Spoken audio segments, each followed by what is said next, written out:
PCB जो है वो काफ़ी कुछ मेजर फैसले, एक्स्ट्रा ऑर्डिनरी फैसले जिसको कहा जाता है ना, वो ले रही है because obviously they need to really upgrade the teams.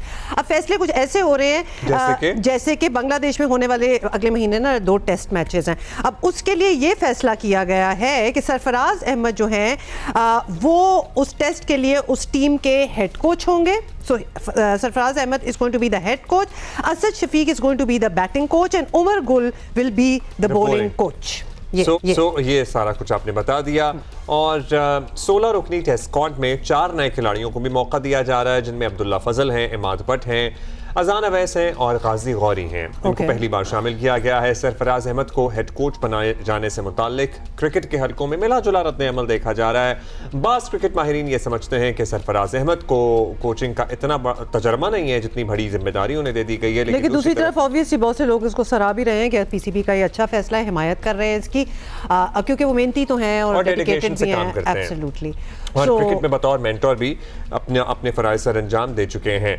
So Pakistan Bangladesh test matches 8 से 12 मई तक ढाका, जबकि दूसरा टेस्ट होगा 16 से 20 मई तक सिलहट इंटरनेशनल क्रिकेट स्टेडियम में। सो बांग्लादेश में ही होने जा रही है सीरीज। अभी हम बात कर लेते हैं इस पे, और I really want to talk about Babar की इनिंग। वो भी उस पे भी आ जाएंगे ऑफ कोर्स, कि how can we let that go. हमारे साथ मौजूद हैं सीनियर स्पोर्ट्स जर्नलिस्ट, और राशिद भाई ने भी हमें ज्वाइन कर लिया है। अस्सलाम वालेकुम to both of you. Good morning भाई। पहले आपसे हम इन फैसलों से मुताल्लिक राय ले लें। आपके मुताबिक ये ठीक फैसले हैं, सही समत में किए गए हैं? 8 प्लेयर चेंज हुए हैं लास्ट जो टेस्ट मैच खेले थे हम रावलपिंडी में, और हार गए थे टेस्ट मैच। और उसको देखते हुए 8 प्लेयर किसी भी टीम में कभी भी चेंज नहीं होते। ये तो एक साइड हो गई है। लेकिन जहां तक चेंज करने का, अदर महमूद की जगह सरफराज आए, 2-3 ऑप्शन लगते थे इनके पास थे। मिसबाह थे, वहाब रियाज थे, और जिन्होंने टेस्ट क्रिकेट काफी खेली हुई है, जिसमें सरफराज का ये कि as a captain, as a selector और एज ए मेंटोर काफी अरसे से 1 साल से वो काम कर रहे हैं पाकिस्तान क्रिकेट बोर्ड के साथ। तो शायद उन्होंने यही बेहतर समझा कि सरफराज बेहतर हो सकते हैं फ्यूचर में पाकिस्तान क्रिकेट के लिए, क्योंकि इसी साल 4-5 महीने में हमारे 7 टेस्ट मैच ही रहे। ये इनकी लर्निंग या टेस्टिंग हो जाएगी यहाँ पे। देखिए, मैं ये समझता हूँ, हर एक की अपनी राय है। मैं ये समझता हूँ कि बेहतर फैसला है, जो कि हमारे हालात चल रहे हैं क्रिकेट के, उसके लिहाज से देखा जाए। कुछ का कहना है कि इन प्लेयर के साथ खेले हुए हैं, ठीक है, मानते हैं कि थोड़ा सा गैप होना चाहिए, लेकिन शायद ये चीज़ सक्सेस में भी बदल सकती है। हम लोग जिस तरह से क्रिकेट खेल रहे हैं, T20, वनडे और टेस्ट क्रिकेट, उसमें काफी पीछे जा चुके हैं। उसमें हमें यंग ब्लड चाहिए जो कि अभी रिसेंटली रिटायर हुआ है, और वो फोकस हो हमारी क्रिकेट के ऊपर। इसमें यह है कि सिलेक्शन के ऊपर थोड़ी सी बात जरूर हो सकती है कि जो हमारे बैटिंग कोच है असद शफीक, 77 टेस्ट मैच खेल रहे हैं, वो सिलेक्टर भी हैं और वो साथ में बैटिंग कोच भी आए। सरफराज भी एज ए सिलेक्टर भी हैं और एज ए हेड कोच भी। इसको पाकिस्तान क्रिकेट बोर्ड को अलग अलग इस शोबे को अलग करना पड़ेगा, क्योंकि बहुत ज़्यादा डोमिनेशन कुछ चंद प्लेयर्स की या स्टाफ की, कोचिंग स्टाफ की हो जाएगी, जो कि किसी भी टीम के लिए मुनासिब नहीं होगा। अच्छा, यही सवाल याहिया आपसे भी, because we really want to understand. मतलब ऑब्वियसली सरफराज की कप्तानी में हमने काफ़ी अचीवमेंट्स भी हैं हमारे पास। 2017 आईसीसी चैम्पियंस ट्रॉफी है, फिर बहुत पुरानी 2006 में अंडर-19 क्रिकेट वर्ल्ड कप भी है। अच्छा फैसला आपको लग रहा है this is going to make a good difference to the team? सबसे पहले तो मोहम्मद अब्दुल्ला आपको और राशिद भाई आपको अस्सलाम वालेकुम। आपने जहाँ तक फैसले की बात की कि अच्छा है या अच्छा नहीं है, तो फैसला हो गया है। अब अच्छा होगा या नहीं होगा, ये जो नताइज है वो इस बात का खुलासा करेंगे। सरफराज की अहलियत सलाहियत के ऊपर कोई दो राय नहीं है, लेकिन एक चीज जो बहुत वाज़ेह है कि सरफराज ने बतौर कप्तान जो कॉम्प्रोमाइज किए, उनको इस नए रोल में बिल्कुल भी कॉम्प्रोमाइज करने की जरूरत नहीं है। उन्होंने बहुत कुछ सीखा है, बहुत कुछ देखा है, और पाकिस्तान क्रिकेट बोर्ड ने स्टेडियम बनाए, अच्छे काम किए, दूसरे क्रिकेट बोर्ड के साथ अच्छे मामलात किए, एशिया कप के मामलात किए, ये सारी चीजें अपनी जगह है। लेकिन जो पाकिस्तान क्रिकेट बोर्ड के लिए एक सबसे बड़ा चैलेंज है, वो पाकिस्तान टीम की बैनुल अक़वामी सतह पर परफॉर्मेंस है। तो अब सरफराज आए हैं और सरफराज के लिए खुला मैदान है, और इस टीम में जो खिलाड़ी मुंतखब हुए हैं, खासतौर पर अभी थोड़ी देर पहले आप बाबर आजम की बात कर रहे थे, तो बाबर आजम हो गए, या खासतौर पर मैं शान मसूद की बात करना चाहूंगा।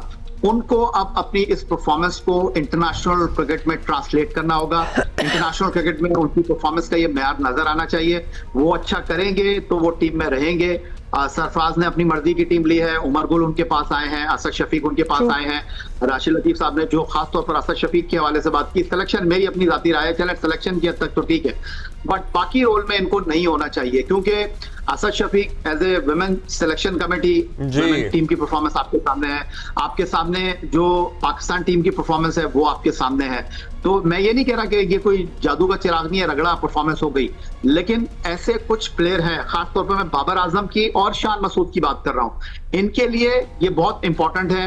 Bangladesh, England and West Indies की सीरीज, अगर ये अच्छा करेंगे तो सरफराज को इनको कैरी करना चाहिए, वरना इनके साथ कुछ प्लेयर को थैंक यू वेरी मच करके नए खिलाड़ियों को टीम में रखना चाहिए। और पीएसएल की परफॉर्मेंसेस पे आ जाते हैं। ये दोनों पीएसएल में अच्छी परफॉर्मेंस दिखा रहे हैं। राशिद भाई, कल हमने बाबर की जो इनिंग देखी है, बहुत से रिकॉर्ड्स भी उन्होंने अपने नाम किए T20 क्रिकेट के फॉर्मेट में, लेकिन उनकी अपनी असल जगह, उनका अपना असल कलर भी हमें नजर आ रहा है थ्रू आउट दिस टूर्नामेंट। तो अब हम बाबर के दिन जो हैं वो टू द बेटर बदलते हुए देख रहे हैं, because he has also gone through a very tough phase.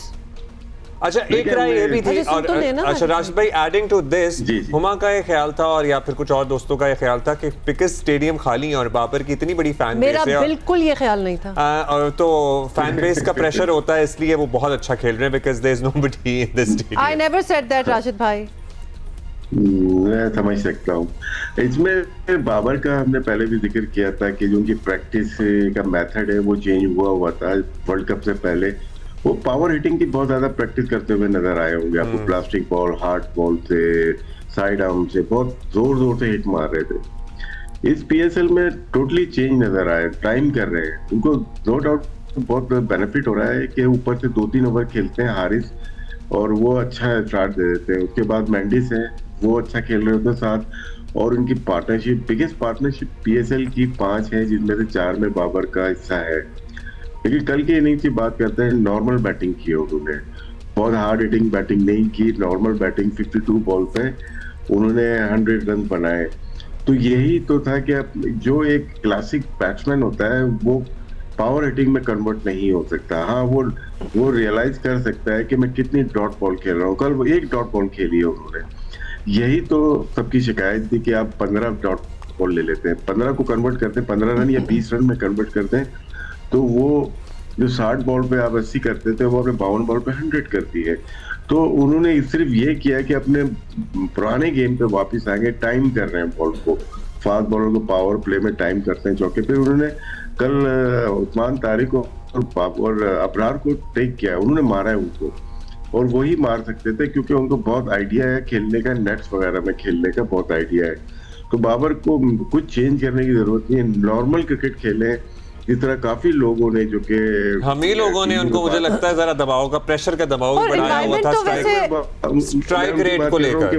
Power hitting की बात के ऊपर जो ले गए थे ना उनको, वो उनके लिए सूटेबल नहीं था। तो हमारी फिर टीम मैनेजमेंट को चाहिए ना कि टीम इस तरह डिजाइन करे कि बाबर एज एन एंकर का किरदार अदा करते रहे और बाकी टीम उस हिसाब से डिजाइन करे। या आपको कोई मतलब कोई क्रिटिसिज्म की गुंजाइश नजर आ रही है? क्योंकि कल it was a great performance for Babar. एक तो डॉट बॉल्स वाला बहुत जबरदस्त था, क्योंकि डॉट बॉल्स बहुत होते हैं, ये हमेशा कंप्लेंट होती है।